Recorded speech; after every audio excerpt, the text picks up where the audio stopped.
somewhere behind the polished glass towers of Karachi's financial district, in a world where billion-rupee empires rise and crumble over cups of imported coffee, a story begins.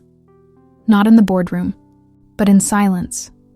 A silence that belongs to her. Afreen.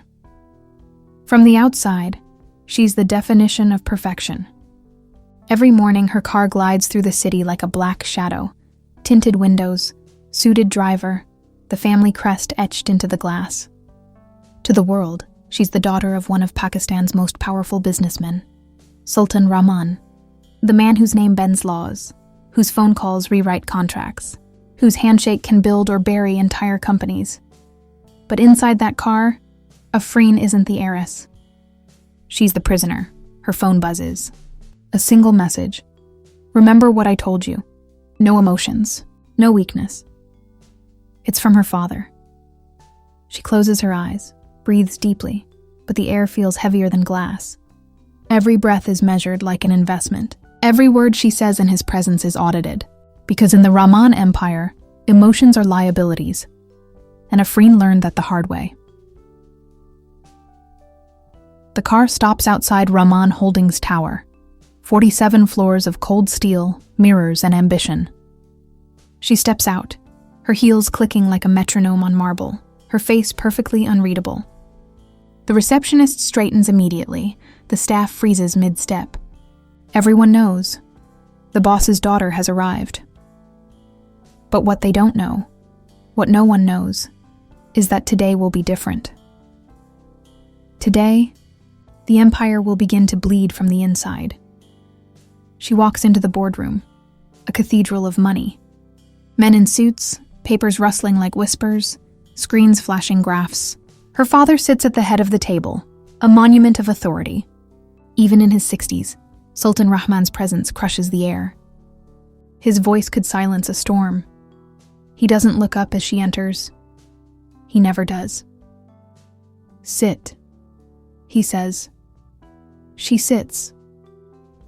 The meeting begins. Mergers, assets, offshore accounts, cold numbers dancing like ghosts. Afreen speaks only when spoken to, her tone flawless, mechanical, every nod rehearsed, every answer precise. That's how he trained her.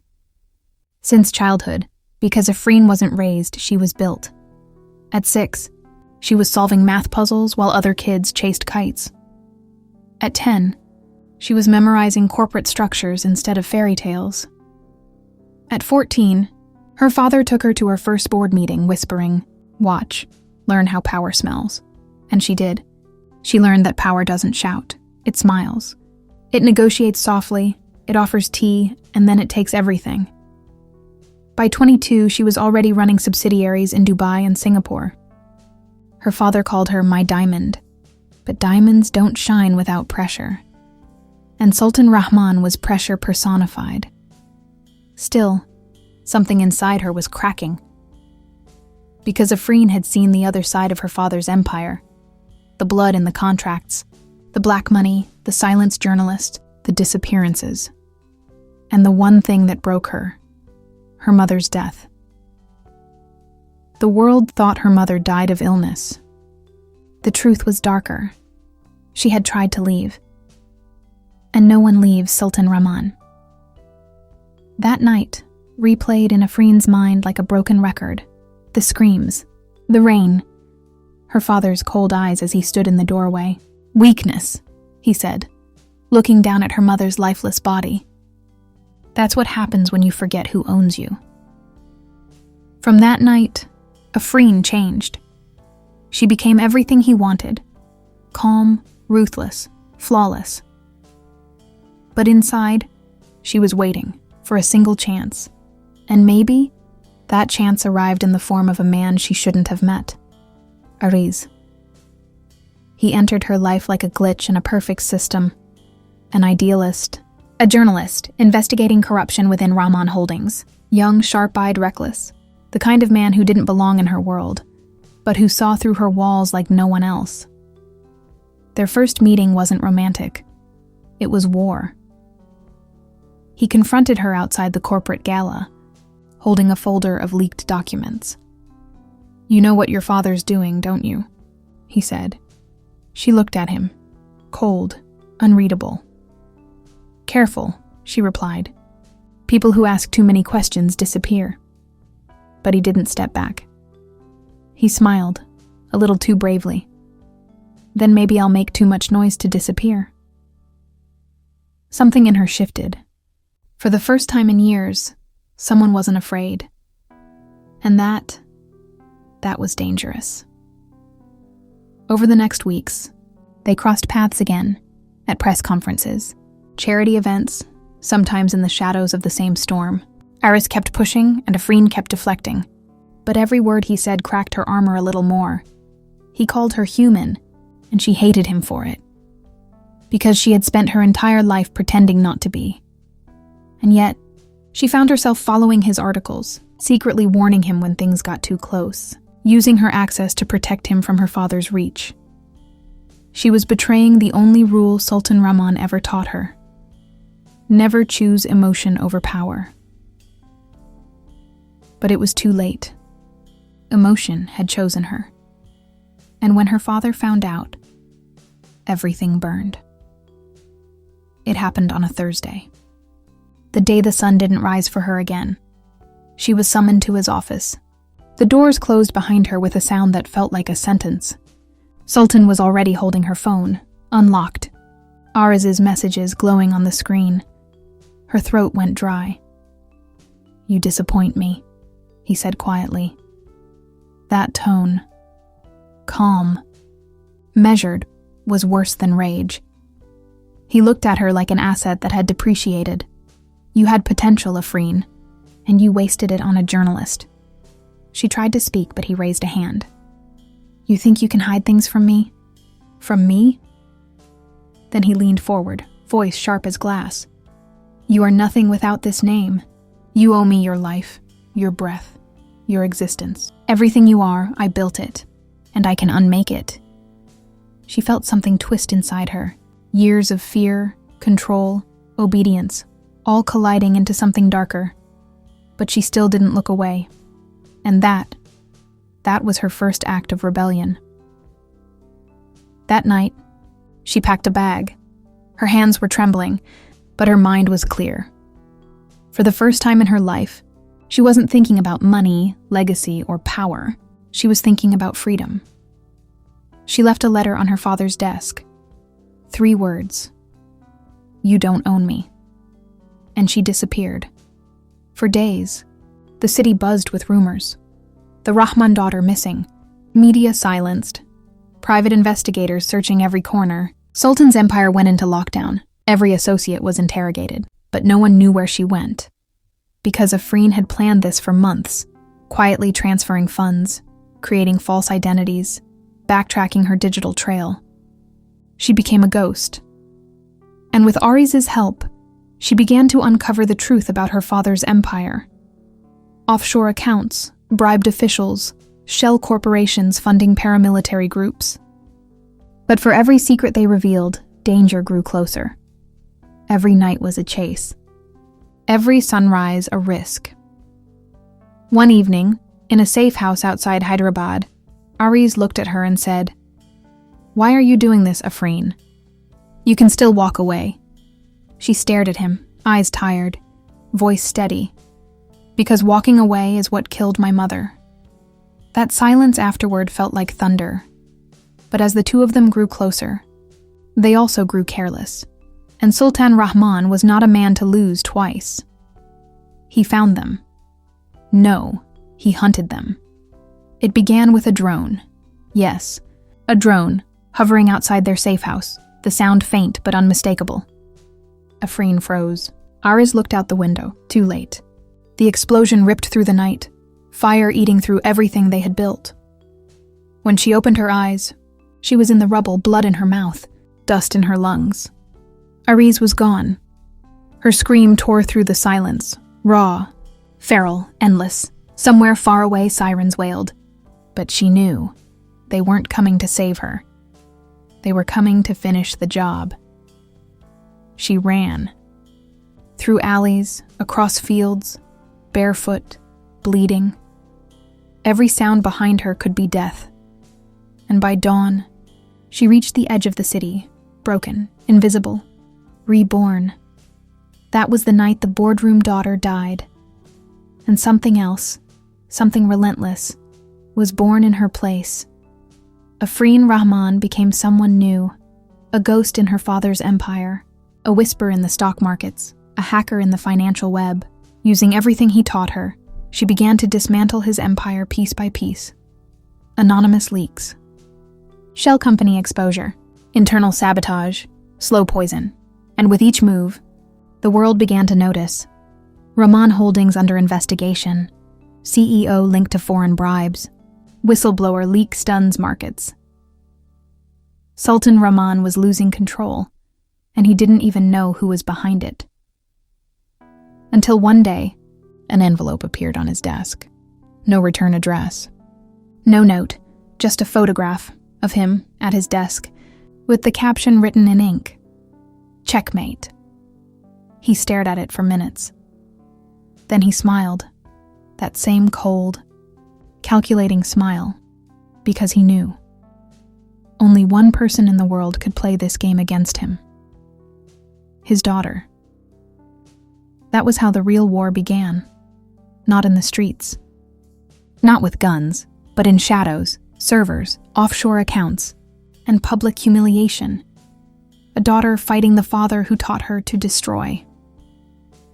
Every night, she sent him another wound, a frozen asset, a leaked deal, an exposed scandal. Every morning, he countered, shutting down networks, tracing firewalls, bribing agencies. It became a private apocalypse between two minds built from the same code: logic, dominance, and vengeance.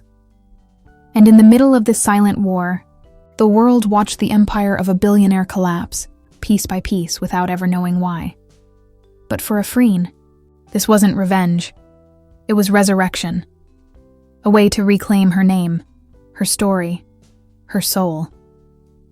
Still, even vengeance comes with a cost. Because one night, in a dimly lit apartment, she received a message from an unknown number. Just 2 words. He knows. Her breath caught. It meant her father had found her digital trail. It meant the hunt had begun again. And as she looked at the glowing screen, a strange calm washed over her. Because this time, she wasn't running. She was waiting. She turned off the lights, looked at her reflection in the window, her face half lit, half shadow. And for the first time in years, she smiled. A quiet, dangerous smile that said, "Let him come." The night was unusually still, the kind of silence that warns before a storm. Afreen sat by the window of her small apartment in Istanbul, watching the Bosphorus lights flicker like distant memories. Her laptop screen glowed in the dark, a map of accounts, shell companies, and offshore links. Every red dot pulsed like a heartbeat. Every one of them, a piece of her father's empire. She clicked on the next file. Another leak ready to go public. Another billion ready to vanish from his control. But something was different tonight. A feeling. Faint. Electric. She had lived too long under her father's shadow not to recognize it. He was close. Somewhere, miles away in Karachi, Sultan Rahman stood in his penthouse, staring at a city that used to kneel before him. Now it felt like it was watching him fall. On his desk, 10 newspapers screamed the same headlines. Rahman Holdings under investigation. Secret. Accounts traced to Panama. Billionaire. Faces international sanctions. He crushed the paper in his fist. "Find her," he said. His voice was calm, but his eyes burned. "Find her, or all of you are finished." His men scattered like frightened dogs. But one stayed, a man in a gray suit, silent, calculating. Zarak Khan. The fixer. The Shadow Sultan trusted more than blood. Zarak stepped forward.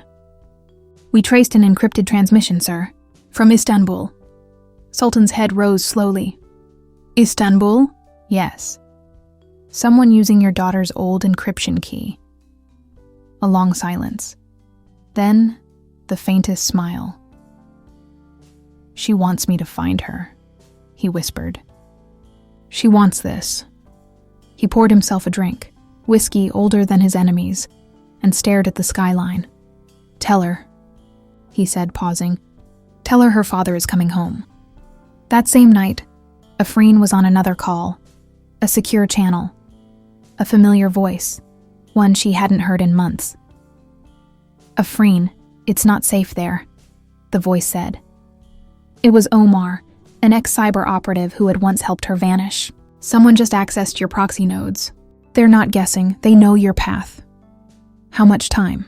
Hours, maybe less. Afreen closed her eyes. The rhythm of her heart slowed, calm, deliberate. She had known this would happen eventually. You don't steal from a man like Sultan Rahman and expect peace. She shut down her laptop, wiped every trace, and opened a small metal box under her desk. Inside, a passport, a memory chip, and a silver locket. She pressed the locket once. It opened. A photo of her mother, smiling. Almost done, Ami, she whispered. Then she took the chip, the last piece of her father's empire. The file that could destroy him completely. And as the city slept, she disappeared into the streets. By dawn, Sultan's men had arrived in Istanbul. Private jets, false identities, local contacts. Zarak led the operation himself. He wasn't chasing a criminal, he was hunting a ghost.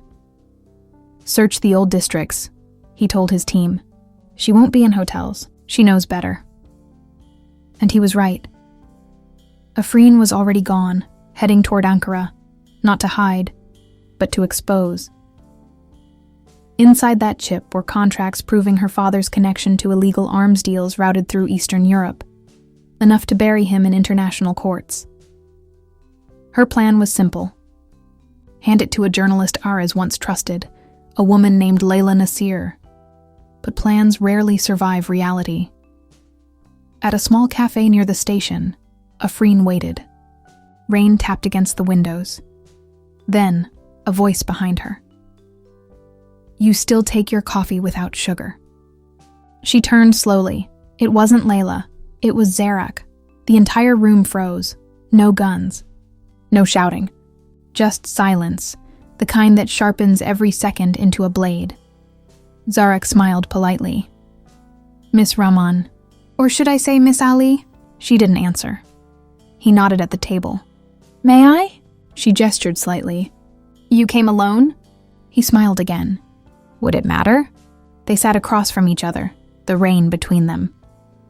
You know, he said softly, your father didn't want this. He would have forgiven you, but you kept pushing. Afreen looked him straight in the eye.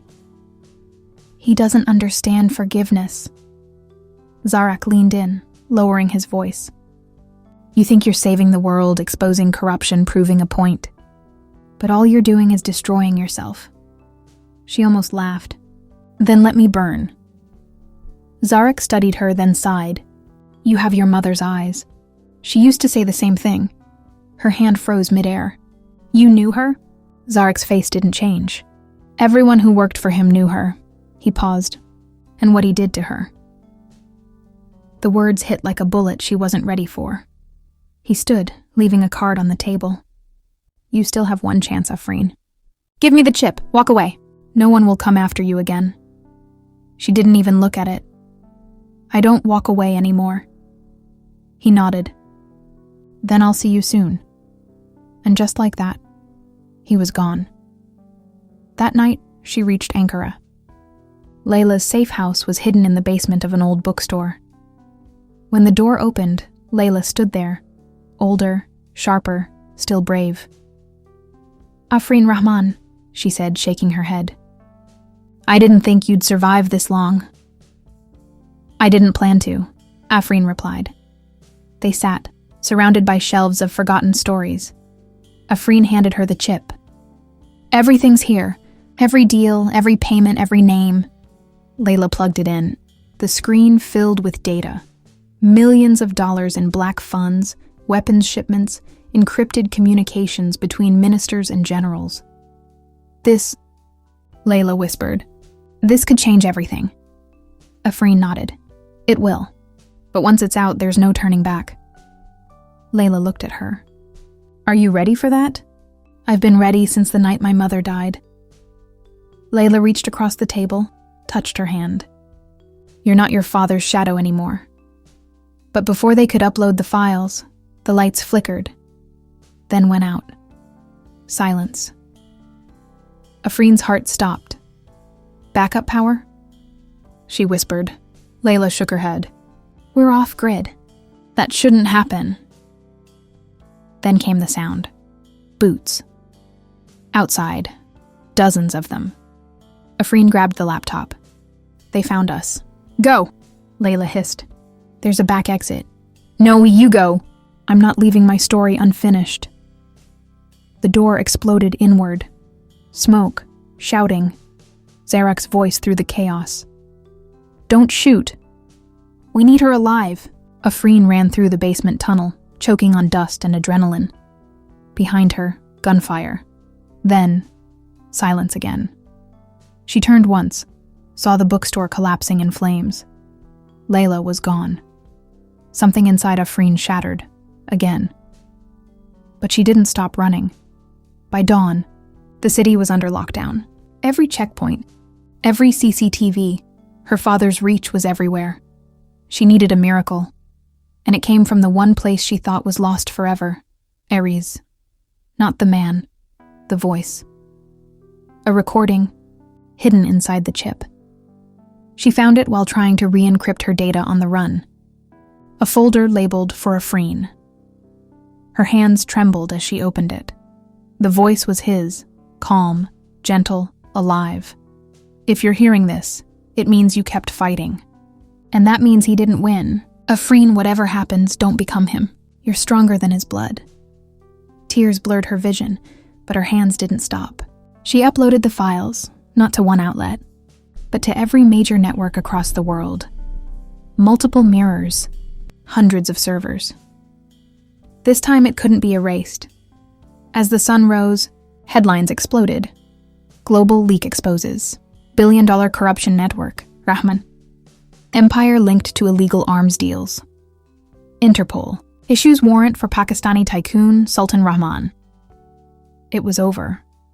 Or so she thought, because power doesn't die quietly. That evening, a private plane landed in Ankara. Sultan Rahman stepped off, his face calm, his eyes colder than steel. He didn't come with guards. He didn't need any. Fear was his armor. He walked straight into the ruins of the bookstore, the smell of ash still heavy in the air. Zarek waited nearby, head bowed. Layla's dead. The girl escaped, Zarek said. Sultan stared at the ashes. No, she didn't escape. She's waiting for me. 2 days later, they met. Not in an office, not in a battlefield, but in an abandoned factory on the city's edge. She stood there, alone, the wind tearing through broken windows. He entered quietly, footsteps echoing through the dark. For a moment, neither spoke. Then he said, "You've caused me quite a lot of trouble." Afreen didn't move. "You taught me well," she said softly. He looked around, almost amused. "So this is what you wanted? To humiliate your own blood? I wanted the truth." "There's no truth in power, Afreen. Only sides." She shook her head. "You killed my mother because she wanted to be free." He didn't flinch. She was weak. She was human. Humanity is for the poor. You were born to rule. Afreen took a step closer. Then maybe I'd rather be poor. Something flickered in his eyes. The first hint of something not control, not anger, but sadness. "Do you think the world will thank you? That they'll crown you a hero? They'll use you, chew you, and throw you away. That's what the world does to dreamers." "I'm not dreaming anymore," he sighed. "You're my daughter, Afreen. You carry my blood. You can't run from that." "I'm not running," she said. Then she pressed a small device in her hand. A red light blinked behind her. Every word they said was being streamed. Live, to every major channel in the world. Sultan froze. You? Yes, she whispered. Let them see the real you. For the first time, he looked shaken. Then he laughed, soft, bitter. You think this will end me? You don't end a man like me with truth. She met his eyes, calm and final. No, I end you with your own words. He stepped forward, but before he could reach her, a blinding flash, sirens, vehicles outside, soldiers storming in. Interpol. As they dragged him away, he looked at her once more. Remember, Afreen, he said. Even broken empires cast long shadows. And then he was gone. The next morning, the world had a new story. Sultan Rahman arrested. Whistleblower exposes global network. But the face behind it, Afreen, vanished again. No interviews. No appearances, just a legend. Some say she lives quietly under another name. Others claim she works with international agencies now, helping trace hidden money. No one really knows. But sometimes, late at night, in the highest circles of power, a new name appears in encrypted emails, a name that terrifies the corrupt. R. And those who remember her whisper just one thing. The boardroom daughter learned how to play the game better than the king. Because in the end, power is inherited, but justice is earned in fire. The city slept under a blanket of rain. Lightning streaked across the Ankara skyline, splitting the sky like truth cutting through deceit. Afreen sat alone in a small apartment miles from the noise. Her reflection shimmered in the fogged window. Tired eyes, silent face, unrecognizable from the girl who once believed in fairy tales of power and legacy. The world now called her a hero, but heroes rarely sleep peacefully. She turned off the TV, Headlines still repeated her story. Sultan Rahman sentenced. The fall of a Titan. Mystery whistleblower disappears after. Scandal. It should have felt like victory. Instead, it felt like exile. Her father's empire was in ruins.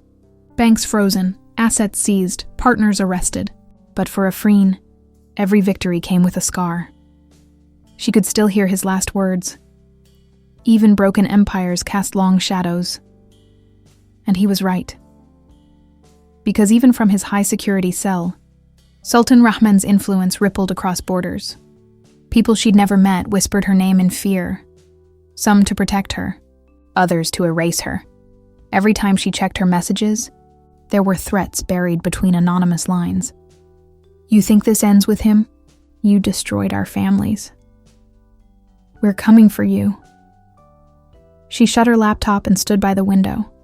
Rain dripped from the sill, steady, rhythmic, like the ticking of time.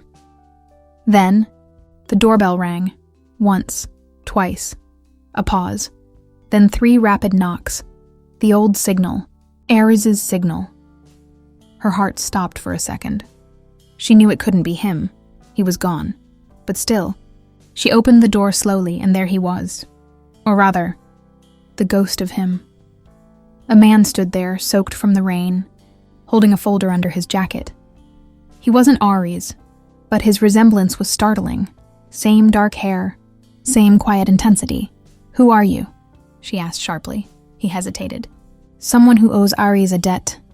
Her grip tightened. Ares is dead. The man nodded. Yes. And he asked me to find you if he didn't make it.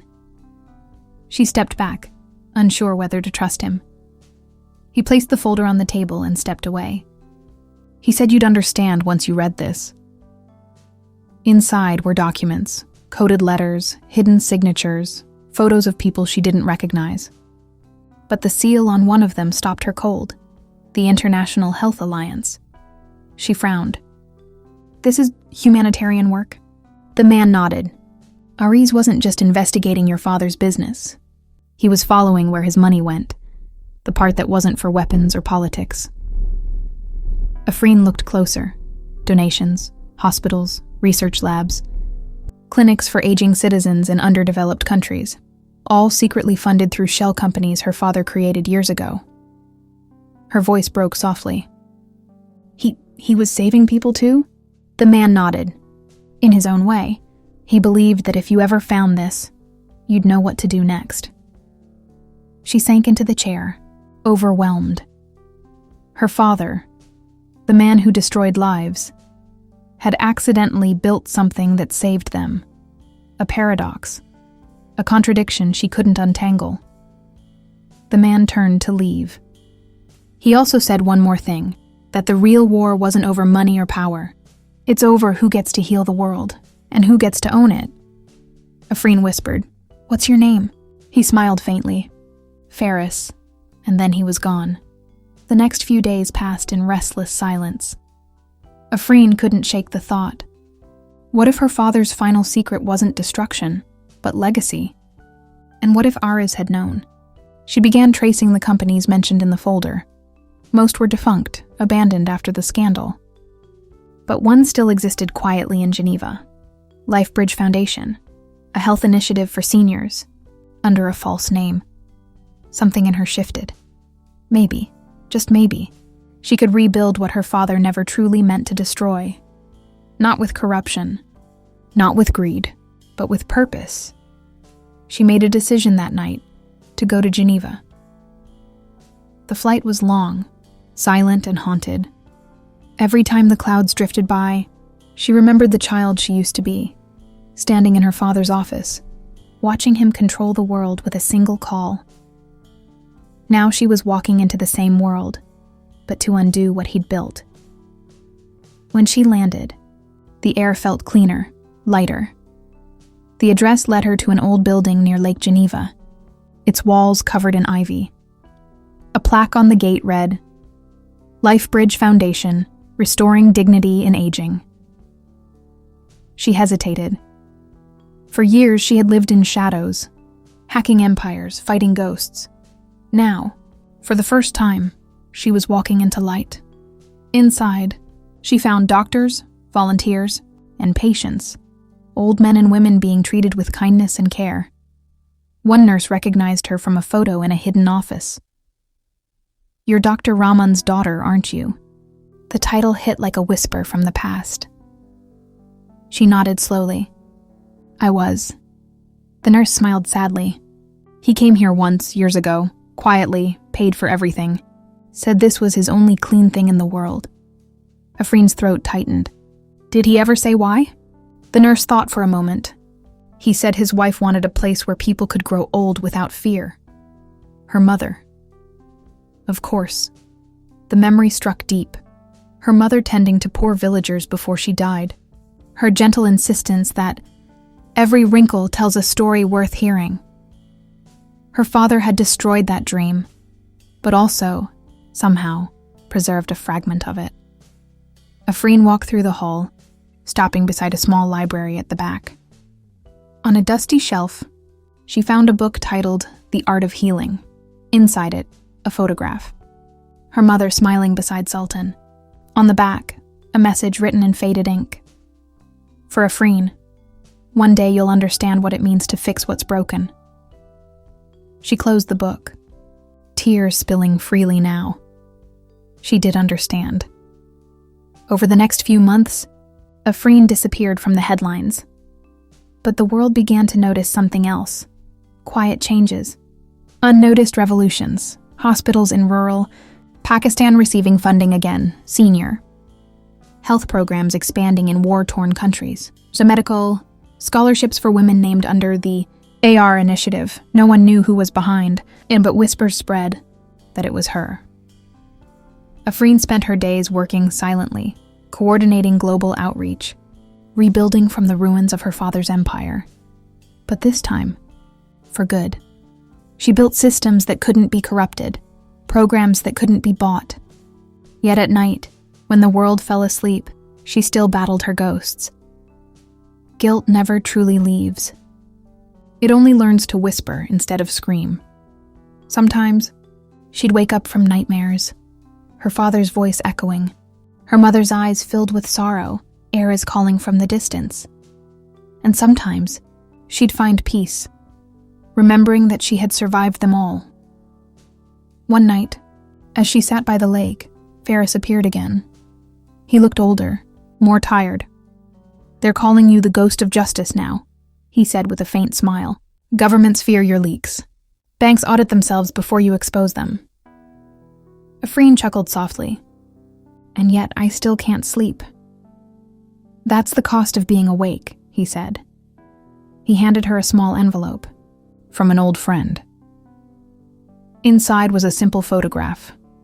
Laila Nasir, alive. Her face was scarred, but her eyes still burned with fire. The back read, "The story continues. You started something bigger than both of us." Afreen smiled through tears. "She made it," Ferris nodded. "The world needs women like you, ones who don't just fight, but rebuild." She looked out over the water. "No, Ferris, the world needs people who remember. Because forgetting is how monsters are born." He nodded. And for a long time they just stood there, two survivors, staring at the reflection of a world still healing. Months later, an international summit on global health was held in Paris. Afreen attended quietly, her name hidden among delegates. When the panel announced the LifeBridge Legacy Award for Humanitarian Impact, the host paused, smiling mysteriously. "This award goes to a woman who taught us that redemption can bloom even in ashes," to Ms. AR. The audience stood and applauded, though few knew who she truly was. Afreen walked to the stage, heart pounding, memories flashing, her father's empire, her mother's compassion, Eris's hope, Layla's courage. She took the microphone and spoke for the first time in public in years. Her voice was calm, steady. "There was a time when I believed power could fix everything. I was wrong. Power only amplifies who we truly are. My father built empires but forgot the people. My mother healed people but forgot herself, and I ran from both. Until I realized something. The real strength isn't in money or legacy or fame. It's in choosing to do what's right, even when the world calls you wrong." She paused, scanning the crowd. "If you want to change the world, start by healing what power broke, because healing is the last form of rebellion that still saves us all." The hall fell silent, then erupted into applause. And for the first time, Afreen smiled without pain. That night, she returned to her apartment and sat by the window again. The same rain, the same silence, but the weight in her chest was lighter. On her desk lay an old photo, her mother, and her father, before the world turned cruel. She touched it gently. "You were right, Ami," she whispered. "Every wrinkle does tell a story, even his." She turned off the lamp and watched the city lights flicker in the distance. Somewhere out there, another story was beginning. Another person fighting their own empire. Another soul learning how to rebuild. Afreen knew her journey wasn't over. It never would be. Because justice isn't an ending. It's a cycle. And as the rain whispered against the glass, she closed her eyes, finally at peace, finally understanding that even the darkest legacies can lead to light, if you have the courage to rewrite them. Rain. Again. Always the rain when something ends. Afreen stood at the glass wall of the penthouse that once belonged to her father, watching the city swallow its own lights. The tower below still carried his name in cold steel letters. Rashid Enterprises. Every letter felt like a scar. Down there, the streets were trembling with sirens and news vans. Somewhere in that chaos, 100 cameras were waiting for her face, the heiress who had burned her empire to save it. But inside, it was quiet, too quiet. She turned from the window, her reflection dissolving into the darkness behind her. The boardroom table was gone. The place looked stripped bare, like the bones of a beast after a feast. Only one thing remained, the folder she had taken from the vault. The folder her father had called the insurance. For weeks she had avoided opening it. She thought she knew what was inside. Proof of his crimes. Maybe names of the men who bought their way through governments. But now, with the empire gone, she wanted truth, not survival. She sat, opened it, and saw her own name written on the first page. Her pulse slowed. The documents weren't ledgers. They were files on her. Video stills from her childhood, medical records, behavioral reports. Notes scribbled in his handwriting. Subject A1. Emotional instability under pressure. Retain under observation. She froze. Her father hadn't been protecting her. He had been studying her. The truth hit like cold water. All those training programs, those leadership simulations, every crisis he threw her into, weren't lessons. They were experiments. And every time she thought she'd disappointed him, he was only recording how she reacted. He wasn't raising a daughter. He was building a successor. She dropped the file, papers scattering like ash across the marble. Somewhere deep inside, the anger she thought she had burned out roared back to life. A voice echoed in her memory. His voice, calm, patient, cruel. The company is bigger than us, Afreen. You are its bloodline. Even if I fall, you will continue. Continue what? The manipulation? The corruption? The machine that fed on people's lives? Her phone buzzed. A message from Kareem, her last ally on the inside. He's alive. She read it twice. Her father, the man she watched collapse in that boardroom, was alive. Another text followed. They moved him out hours before the raid. Same hospital where they took the witnesses. Her heart hammered. The city outside blurred behind the rain. She grabbed her coat, the folder, and walked out. The hospital smelled like bleach and betrayal. It was the same place her mother had died 20 years ago. The guards at the entrance looked away when they saw her face, the daughter of the man who owned half the city. Even broken, his name still opened doors. Room 417. She pushed it open slowly. There he was. Thinner, older tubes in his arm, but those eyes, sharp as ever. Waiting. Afreen, he said, almost gently. I wondered how long it would take you. She didn't answer.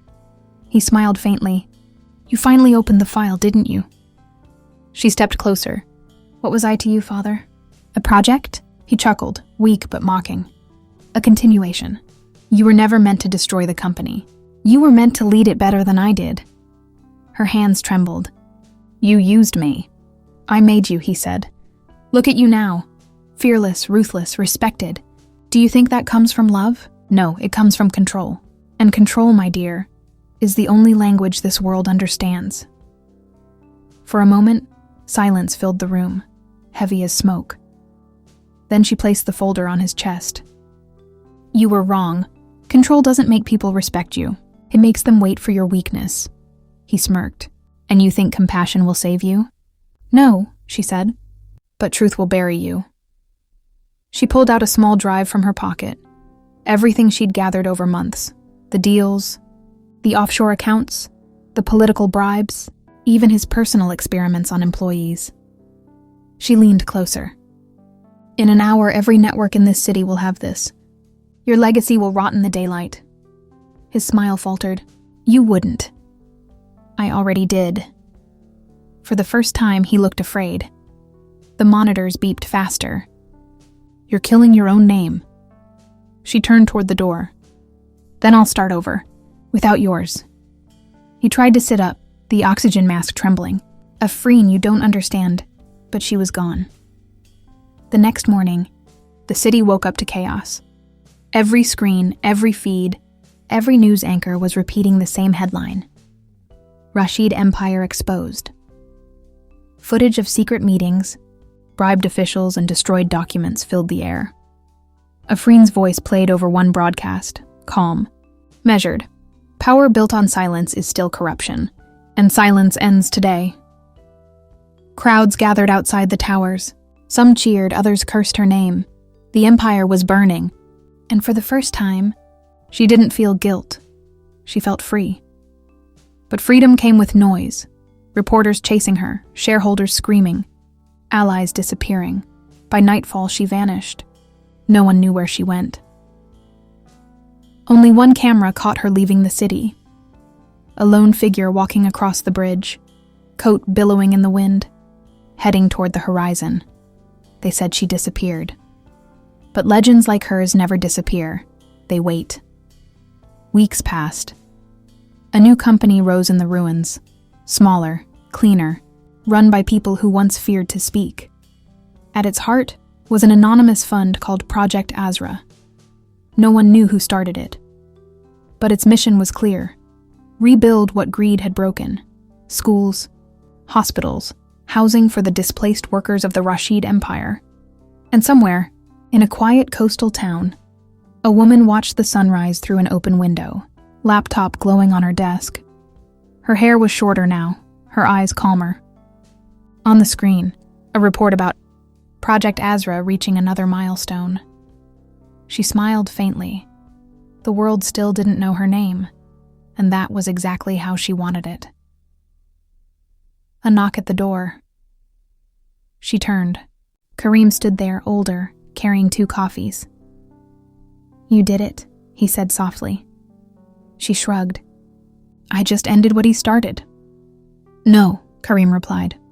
"You redefined it." She looked out at the sea. He believed power was control. He was wrong. Power is choice, the choice not to become him. For a long moment, neither of them spoke. The waves crashed below, sunlight spilling through the clouds like forgiveness. Then Kareem asked, "So what now?"